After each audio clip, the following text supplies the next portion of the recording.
Ano dahil? Sinangla yung ATM tapos ipinablock, hindi sila unabis nakakuha ng pera. Kaya pinakulong? Opo. Okay. Ngayon tumutubo po yung pera na yun. Lumalaki hanggat ano. Okay. Hanggang inabot ng 20 mil. Ganun ba? Ay, sabi lang yan. Yun. Uy, Kuya Raul. Good morning! Good morning mga idol! Good morning, good morning. Good morning, Kuya Raul, Kuya ang Raul. ganda-ganda ng t-shirt mo. Parang ko lang nakita yan. Naku, ito. Saan mo nabili yan? Galing ito sa kay Kuya Belgium. Bili ng mga mamahalin. Oo, Tapos galit pero okay. na galit ka sa akin pag bibilang ko niyan. Ikaw rin pala nakikinabang ng mga t-shirt ko na ganyan. Eh, hindi kasya sa iyo eh. Hindi kasya sa iyo eh. Ang mahal kaya yan. Kahit ganyan yan, pero original naman yan. Kaysa naman magsuot ka ng fake. Matis yan, original. Kahit ukay-ukay yan. Kahit pa yan siyamse. Samse. Diba? Na at least napakinawan mo. Di ba masarap yan sa... Napakamahal. You cannot buy Gucci. Kung original, nasa 30,000 siyang t-shirt na Gucci. Gotcha? Oh. Ganun ba ang pronunciation? Gotcha? Gucci. Hindi. Gotcha. Bili kasi ng bilis kay Belgium ng mga ukay pero ang mamahal. Saka nakakita Hindi naman, mura lang yan. 1.5 3,000. yan. 1.5 nga, ganun. Pero maganda naman ang quality. Kaya lang, syempre, yun nga.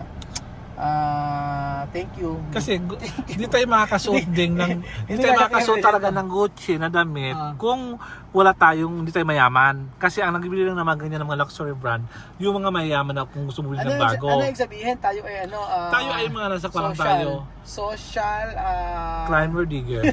Yun. Uy, kung sabihin. Hindi. So, ayan, mga amiga, for today's video ay tayo po ay may pupuntahan. Ang pupuntahan po natin ay yung si Kuya Henry, kung natatandaan niyo po, siya po yung nakakulong at ganito po mga amigo. So galing kami sa kanila ngayon, kila Ate Rami din. Ang problema po mga amigo ay hindi nga po namin malaman kung nasaan nakatira yung inutangan ni Kuya Pong o ni Kuya Henry. Ngayon po sasamahan po kami, meron kong nakilala ito na kamag-anak po, alam po kung saan yung bahay. So hopefully matagpuan na namin yun para po makausap, kasi dapat siya muna makausap namin bago ang lahat para maiurong yung kaso, kasi yung 3,000 tumubo ng hanggang 20 mil kasi nga po mga amigo ginamit sa nganak ng panganganak ng kanyang asawa. So valid yung reason niya at ang problema nga po dapat maayos namin ito sa lalong madaling panahon. Pagka hindi nagpa-areglo, di gagawin po namin, kami ay magpipiyansa na lang, and then kung ano man yung kaso, di ituloy. Ganun po. Pero tingin ko naman, gusto naman talaga namin malaman. Kasi asan na sila? Ano, nakontak sa gilid. Sa gilid, sige. Antayin niyo po mga amigo, tayo ay pupunta. At syempre, kami nahahabag talaga sa pamilya. Chamame, buenos días. Buenos días. ¿Qué tú puedes decir hoy? Mal, de verdad, muy mal. Sí, hay que decir todo. ¿Qué tú quieres decir? Está muy mal. ¿Mal por qué? Mucha pena, esos niños merecen una ayuda. Están en malas situaciones. Hay corriente, hay poste, la carretera, los niños. Es una familia. Saan ba kasi? Son futuros de mañana. Motor na sila. Kasi saan? Magmumotor? Saan ito? Saan ba? Saan ba? Sa tanungin ko siya. Oo.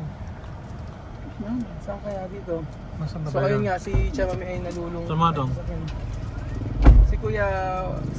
Si Chamame ay nalulungkot kasi nga sa nangyari. Guild Sa kaya dong. kanina. Grabe ang iyak nga ni Chamame gigil muna tayo para Ayan, gigil muna tayo.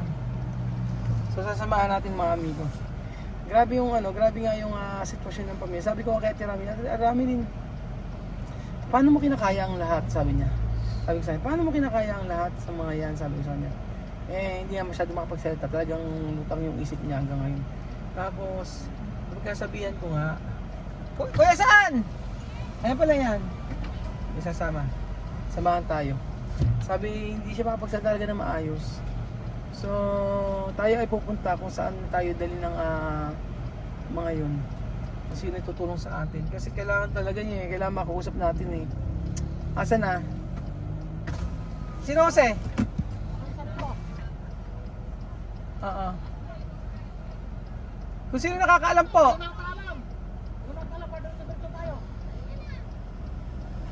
Oo.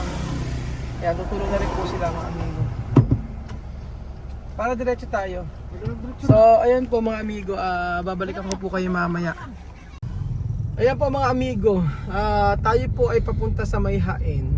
At dyan daw po nakatira. Alam nyo po, ganito yon. Nakaraang araw ay harap kami ng harap doon sa may malapit, sa may boundary ng San Nicolas. Doon pala hindi naman po pala doon nakatira.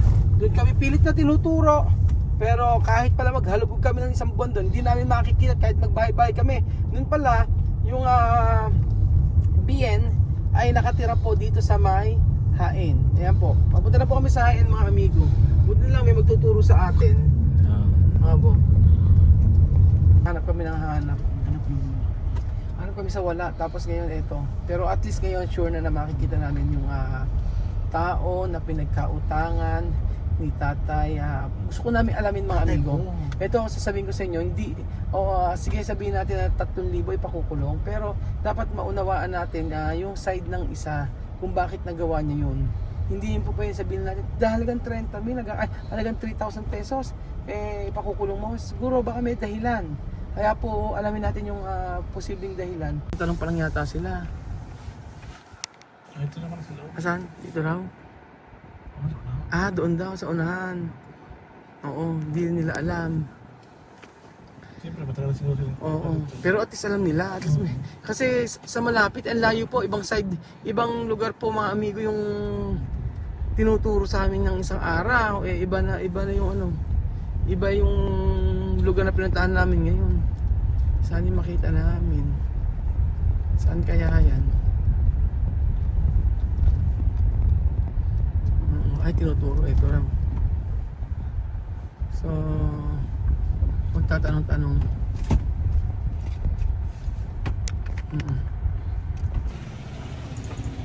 Oo. Yata. Oo nga, mainang paalam tayo. Oo. Eh, chame. Baka ito. Ayun dito. Pate, may tao ba rito? Ha? Okay. Wala daw tao eh. Oo, sure na ako. Hindi na ako pwede magkamali. Sure ako din. Paano yun? Halimbawa, pag sinangla yung ATM, magkano yung doon, interest? Tanungin nga natin kung saan sa malapit na sinasabi niya. Saan ba nanganak yung asawa niya? Sa San Leonardo yun. Ba't sabi naman sa Lying Kaya nga In? magaling sa... Sa Lying In. Ayun nga yun, nasa San Leonardo na. Hindi, meron din eh. Ala na dyan sa San Leonardo yung kay kay Natividad na. Yun na yun. Ayun na. Oo, ala na yung nasa San Leonardo. Paano Marami yung kaya? nasa Kung wala. dini sa Gapan. Sabi ay, wala. Wala? Ano ba sabi sa inyo, Nebo? No está? Wala doon sa loob tao eh. Paano kaya? Yun ano?